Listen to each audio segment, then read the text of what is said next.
بیا تا قدر همدیگر بدانیم.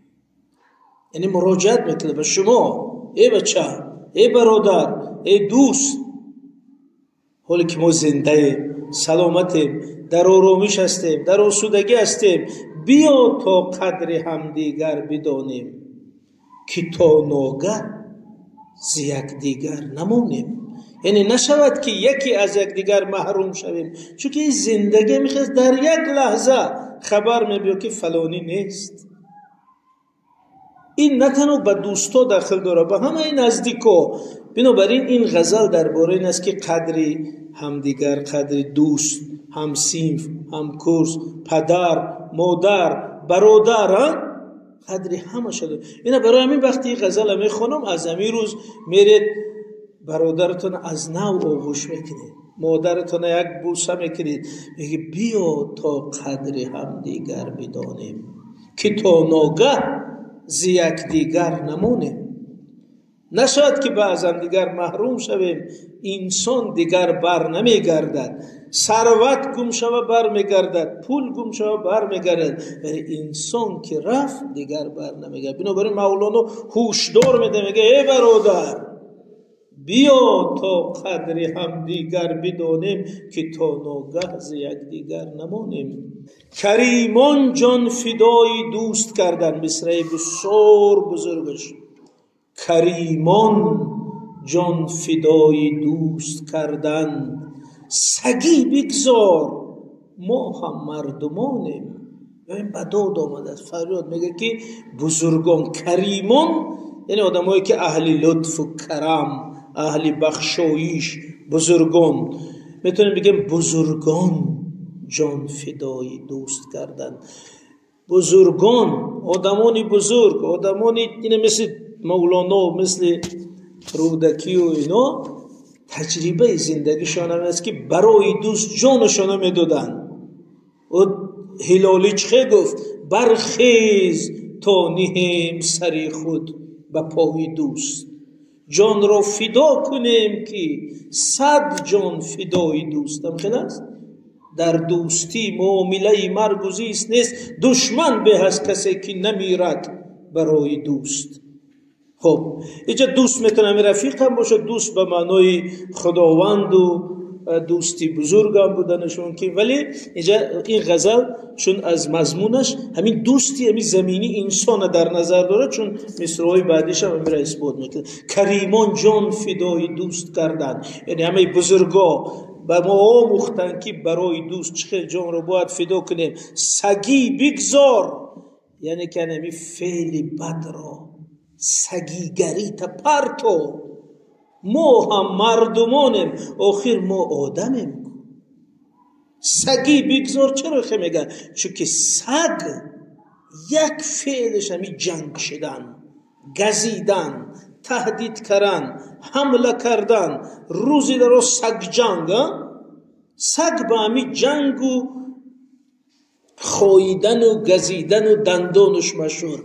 میگه شما که سگ نیستید، ما که سگ نیستیم. فعل سگ چرا داریم؟ سگی بگذار، یعنی فعل سگی را پرتو، خصلت سگیت رها کن. ما هم مردمانیم. مردمان یعنی آدم، انسان، یعنی ما هم آدم هستیم، ما هم انسانیم. چرا سگیگری میکنیم؟ ولی ببینیم که این رسول میگه که این 2 بچه جنگ شدین، یعنی سگی کردین. 2 بچه زن کردین، این 2 صنفی 10 یک دیگرش زد است. پس میگیم که هو سگی بگذار بچم، آخر ما آدمیم. آدم چیکار میکند؟ کریمان جان فدای دوست کردن، برای دوست جانش میتیه. حتی گرفتی با او جنگ شدیم، اگر ما سگیم، ما آدمیم. چرا باید؟ برای همین میگه که بسیار نازک گفته است که اونایی که جنگ میشن اینا سگن، آدمی خیلی نمیکند گفته است. ولی اینکه فرنگش بلند است بسیار ظریف گفته است که سگی بگذار، ما هم مردمانیم، یعنی ما هم آدمیم. غرضها تیره دارد دوستی را. غرض یعنی منفیت، هدفهای گوناگون، از اون چیزی میخواهی، یکون مقصدهای ناپاک. غرضها تیره دارد دوستی را. یکی از شرطهای دوستی هم این است که بی غرض، با دل پاک، صمیمانه، جوان مردانه دوستی کنی. غرض داشته باشی، دوستی حتما سیاه میشه، تیره میشه، ویران میشه. بنابراین غرضها تیره دارد دوستی را. غرضها رو چرا از دل نرانیم؟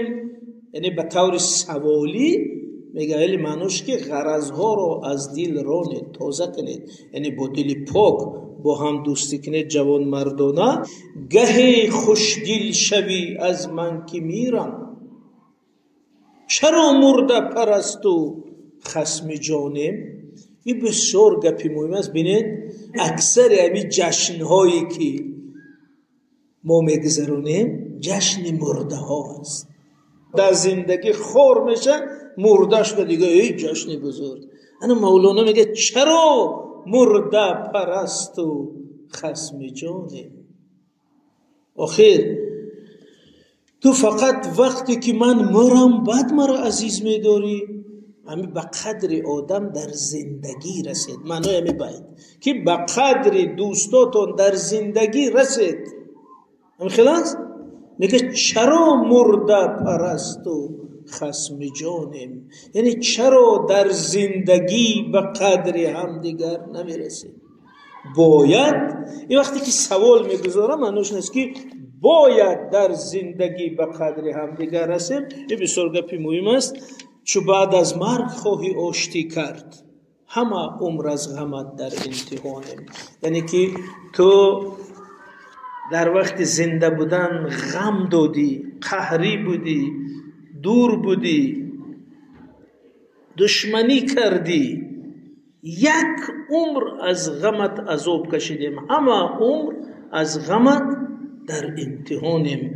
چو بعد از مرگ خواهی آشتی کرد، یعنی بعد مردن به میوی سری قبر ده به بخشش میپرسی، به گل میگذاری، به میگی من همین کس غم داده بودم، همین کس خبر نگرفته بودم، وقت نشد. بنابراین دوستان در زندگی بر قدر همدیگر رسیده است که امروز شریکی از استاد لایق باشد. دوستان در زندگی بر قدر همدیگر رسید. خب کنون پندار مردم آشتی کن، که در تسلیم ما چون مردگانیم. چو بر گورم بخواهی بوسه دادن، رخم را بوسه ده کاکنون همانیم. این دو بیت خیلی میگه که تو خواه نخواه این غرورت میشکنه. بود امیر خسرو دهلوی گفته بود که کشیشی که عشق دارد نگذاردش بد انسان، به جنازه گر نیامد به مزار خواهد آمد. یعنی که به این معنی که مغروری میکند، اعتراف نمیکند، آشتی نمیکند، غم میتد، اما یک روز خبر میگه که فلانی مرد. بعد در انسان هم تحولات سر میشه، پشیمانی سر میشه، بعد میره گورش بوسه میکند، بخشش میپرسد، پنهانی بیگو میره قبرستان سری گوری همون کس بخشش میپرسد، لیکن دیگه فایده نداره. برای میگه که چو بر گورم بخواهی بوسه دادن، رخم را بوسه ده کاکنون همانیم. که همین ما در این زندگی بین زیستن و مردن یک لحظه است. پندار کنون پندار مردم آشتی کن، که در تسلیم ما چون مردگانیم. خیلی همه ما در همین نزدی طبیعت و نزدی زندگی یک لحظه بشه میموریم. بنابراین تو انتظار نشو که کی این میمورد بعد روی از قبرش بخشش پرسی. فما در همین زندگی پس چکو میکنیم؟ این میوزی زنگ میشه، کسی با کسی قهری است میری دستش میگیری میگی بخشش، کسی از کسی رنجش داره بری آغوش میکنی میگی ما شما دوست. که ما انتظار نمیشیم که یک روزی رسه و او مره و قبرش داره که فلانی من تیا وقتش داره انجام بودم. درست؟ بنابراین با بیت اول برمیگردیم که بیا تا قدر هم دیگر بدانیم، که تا ناگه ز یک دیگر نمانیم. این پیامی مولانا، پیامی که در روز مولانا ما این مخصوص گفتن که شما از نظر عملی در حیات خود همین را استفاده کنید